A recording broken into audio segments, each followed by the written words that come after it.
Understanding federalism, types, center-state relations, interstate relations, and pros and cons. Welcome to Knowledge Hub. I'm so excited to share my knowledge and expertise with you to help you succeed in your competitive exam preparation. In this video, we'll be discussing understanding federalism, types, center-state relations, interstate relations, and pros and cons. So grab a pen and paper and let's dive in. Federalism is a system of government that is based on the division of power between a central government and its constituent units.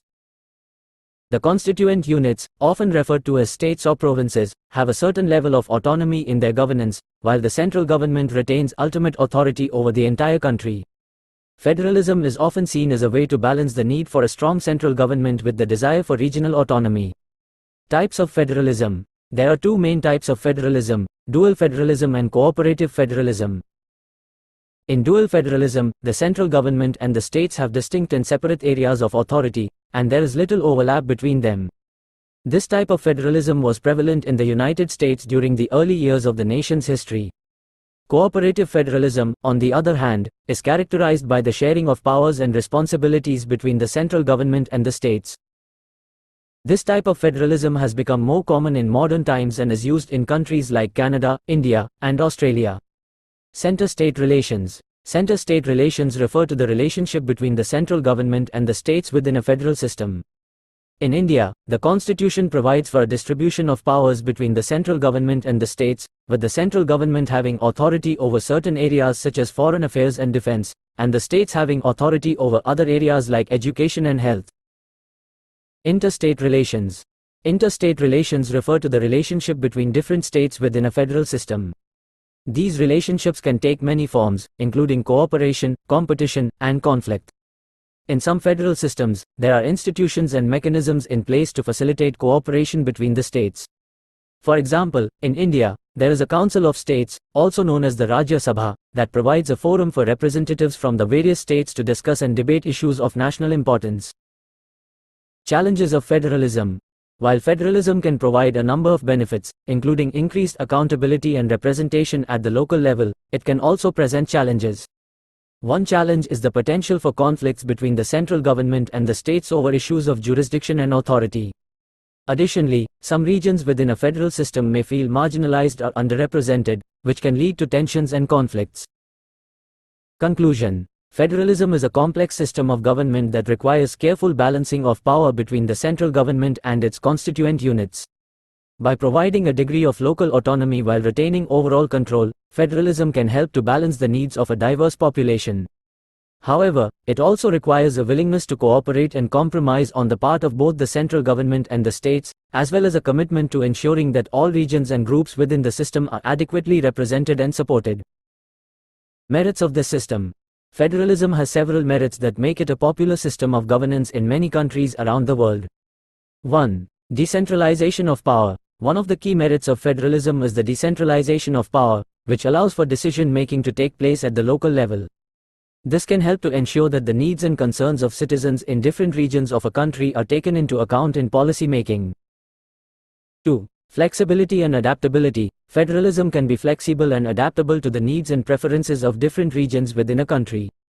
This can be particularly useful in a diverse and multicultural country where there may be significant differences in language, culture, and religion. 3. Increased accountability. Federalism can help to increase accountability in government by ensuring that decision-making is spread out among multiple levels of government. This can make it more difficult for any one group to monopolize power and easier for citizens to hold elected officials accountable for their actions. 4. Protection of minority rights. Federalism can provide protection for minority groups within a country by giving them a degree of autonomy and representation at the local level. 5. Innovation and experimentation. Federalism can encourage innovation and experimentation in policy making by allowing different regions to try out different approaches to common problems. This can help to identify best practices and drive innovation at the national level. Overall, federalism has the potential to promote good governance, accountability, and equitable distribution of resources, making it a popular system of governance in many countries.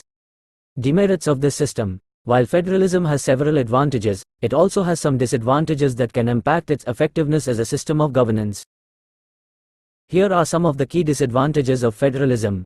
1. Coordination challenges. Federalism can result in coordination challenges, particularly in areas where the central government and state governments have overlapping responsibilities. This can lead to confusion and inefficiencies in government operations, as different levels of government may pursue different policies and objectives. 2. Potential for conflict. The distribution of powers between the central government and state governments can lead to potential conflicts over areas of authority, particularly when there are disagreements over how resources should be allocated. These conflicts can create tensions and hinder the effectiveness of the government. 3. Inequality between states. In some cases, federalism can result in significant inequalities between states or regions, particularly in areas such as economic development or access to resources. This can create disparities in living standards and quality of life, which can lead to dissatisfaction and social unrest.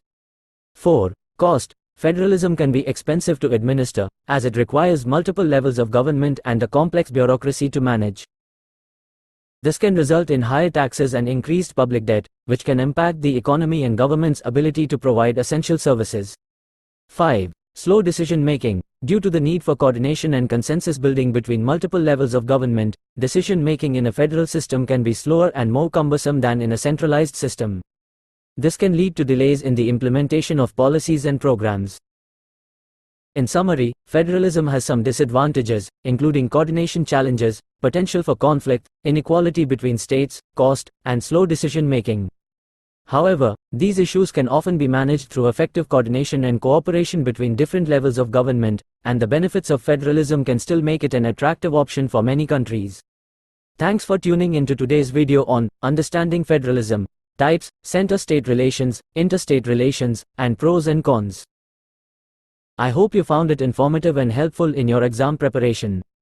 Don't forget to subscribe to our channel for more tips, strategies, and information to help you succeed in your studies. And if you have any questions or comments, please leave them below. I'll be happy to respond. Thanks again, and good luck in your exam preparation.